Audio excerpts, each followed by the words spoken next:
Hello friends, நம்ம இன்னைக்கு பார்க்க போகிறது என்ன அப்படின்னா ஆல்கஹால்களின் அமிலத்தன்மை. பிரான்ஸ்டன் கொள்கைப்படி அமிலம் என்பது புரோட்டான் வழங்கியாகும், மேலும் புரோட்டானை வழங்கும் அதன் திறன் அமில வலிமையாகும் அப்படின்னு சொல்றாங்க. பிரான்ஸ்டன் கொள்கைப்படி அமிலம் அப்படிங்கிறது ஒரு புரோட்டான் வழங்கியாகும். புரோட்டான் கொடுத்துட்டு போறது H+ இருக்கு அப்படின்னா அந்த இடத்துல அது புரோட்டானை கொடுத்துட்டு வந்திருக்கு அப்படின்னு சொல்லுவாங்க. மேலும் புரோட்டானை வழங்கும் அதன் திறன் தான் அமில வலிமை. ஆல்கஹால்கள் நீருடன் ஒப்பிடத்தக்க அளவில் வலிமை குறைவான அமிலமாகும் அப்படின்னு சொல்லியிருக்காங்க.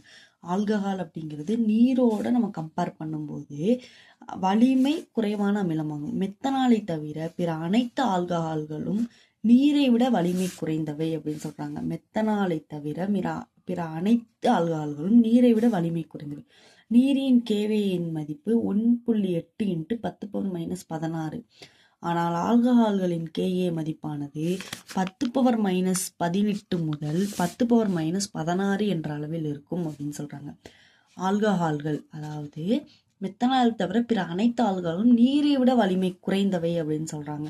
ஆல்கஹால் நீரோட ஒப்பிடத்தக்க அளவில் வலிமை குறைவான அமிலம்னு சொல்லிட்டாங்க.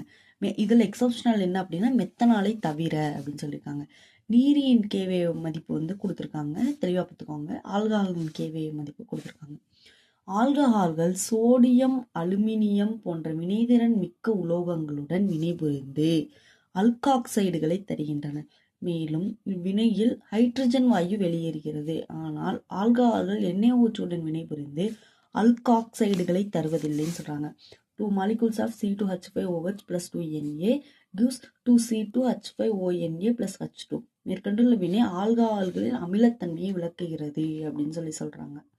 அவ்வளவுதான். இந்த இடத்துல என்ன நடந்திருக்கு அப்படின்னா H2 ஹைட்ரஜன் வாயு வெளியேறுது அப்படின்னு சொல்லியிருக்காங்க. வெளியேறதுனால தான் இந்த சிம்பிள் போட்டிருக்காங்க.